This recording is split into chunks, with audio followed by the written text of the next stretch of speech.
ಎಲ್ರಿಗೂ ನಮಸ್ಕಾರ, welcome back to my YouTube channel. So ಇವತ್ತಿನ ವೀಡಿಯೋದಲ್ಲಿ ನಾನು ಫಿಶ್ ಫ್ರೈ ಮಾಡೋದನ್ನು ಹೇಗೆ ಅಂತ ತೋರಿಸ್ತಿದ್ದೀನಿ. ನಾನು ಆ್ಯಕ್ಚುಲಿ ಆಲ್ರೆಡಿ ಸ್ಟಾರ್ಟ್ ಮಾಡಿಬಿಟ್ಟಿದ್ದೆ ಪ್ರಿಪೇರ್ ಮಾಡೋದನ್ನು.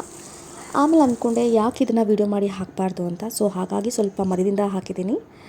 ಇಲ್ಲಿ ನಾನು ಫಿಶ್ ಪೌಡರ್ ಇದೆಯಲ್ಲ, ಪೌಡರ್ನ ಹಾಕ್ಕೊಂಡಿದ್ದೀನಿ. ಅದಕ್ಕೆ 1 ಸ್ಪೂನ್ ಅಕ್ಕಿ ಹಿಟ್ಟು, ಹಾಗೆ ಸ್ವಲ್ಪ ಜಿಂಜರ್ ಗಾರ್ಲಿಕ್ ಪೇಸ್ಟ್, ಹಾಗೆ ನಾನಿಲ್ಲಿ ವಿನೆಗರ್ನ ಹಾಕ್ಕೊಂಡಿದ್ದೀನಿ. ನಾನು ಹುಣಸೆ ಹುಳಿ ಇಟ್ಕೊಂಡಿಲ್ಲ. ಆಮೇಲೆ ಕಸೂರಿ ಮೇಥಿ ಇದೆಯಲ್ಲ, ಅದನ್ನು ಸ್ವಲ್ಪ ಲೈಟಾಗಿ ಫ್ರೈ ಮಾಡಿ ಅದನ್ನು ಹಾಗೆ ಕ್ರಷ್ ಮಾಡಿ ಹಾಕಿದ್ದೀನಿ. So these are the ingredients. ಇದನ್ನು ಬೇಕಾದ್ರೆ ನೀವು ಸ್ವಲ್ಪ ವಾಟರ್ ಕೂಡ ಆ್ಯಡ್ ಮಾಡ್ಕೊಬೋದು. ಯು ಕ್ಯಾನ್ ಆ್ಯಡ್, ನೀವು ಈ ಹುಣಸೆ ಹುಳಿನ ಹಾಕಿದ್ರೆ ಸ್ವಲ್ಪ ಟೇಸ್ಟೇ ಬೇರೆ ಥರ ಇರುತ್ತೆ. ವಿನೆಗರ್ನ ಹಾಕಿದ್ರೂ ಬೇರೆ ಥರ ಟೇಸ್ಟ್ ಇರುತ್ತೆ. ನಾನು ಸ್ವಲ್ಪ ವಾಟರ್ ಹಾಕಿ ಕೂಡ ಈ ಥರ ಕನ್ಸಿಸ್ಟೆನ್ಸಿಗೆ ನಾನು ಮಿಕ್ಸ್ ಮಾಡಿಕೊಂಡೆ.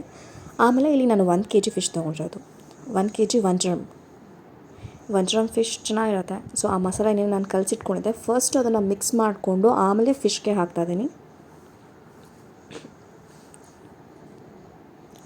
ಆಮೇಲೆ ಎಲ್ಲ ಫಿಶ್ಗೂ ಅದನ್ನು ಹಚ್ಚಿ 1-2 ಮಿನಿಟ್ಸ್ ಹಾಗೆ ಮಿಕ್ಸ್ ಮಾಡ್ತೀನಿ. ಅಲ್ಲಿ give it a good massage ಅಂತ ಅಂದರೆ ಹಾಗೆ ಚೆನ್ನಾಗಿ ಮಿಕ್ಸ್ ಮಾಡ್ತಾಯಿದ್ದೀನಿ.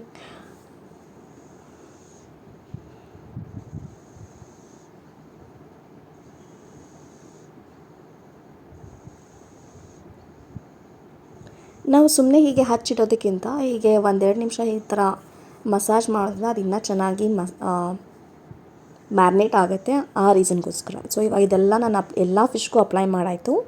ಇದನ್ನು 1-1.5 ಅವರ್ ಮ್ಯಾರಿನೇಟ್ ಮಾಡಿ ಇಡ್ತೀನಿ. ಮ್ಯಾರಿನೇಷನ್ ಆಗಿದೆ. ಅದಾದಮೇಲೆ ತವಾ ಇಟ್ಟು ಅದಕ್ಕೆ ಆಯಿಲ್ ಹಾಕ್ತಾಯಿದ್ದೀನಿ. ಫಿಶ್ ಫ್ರೈ ಮಾಡಬೇಕಾದ್ರೆ ಸ್ವಲ್ಪ ಜಾಸ್ತಿನೇ ಆಯಿಲ್ ಇರಬೇಕು.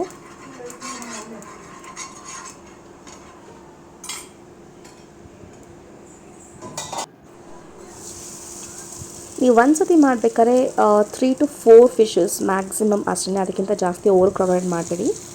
ನಾನು ಬರೀ 3 ಫಿಶಸ್ ಅಷ್ಟೇ, ನಾನು 3 ಸ್ಲೈಸಸ್ ಆಫ್ ಫಿಶಸ್ ಇಟ್ಕೊತಾ ಇದ್ದೀನಿ.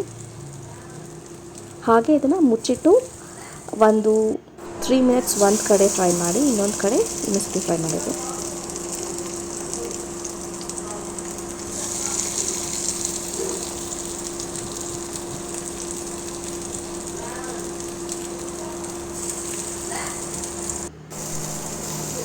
ಇದು ಲಾಸ್ಟ್ ಬ್ಯಾಚ್ ನಾನು ಯಾಕೆ ತೋರಿಸ್ತೀನಿ, ಅದು ಆರ್ಡರ್ ಮಾಡಿ ಇಟ್ಟಿರ್ತಿದೆ. So this is the last one.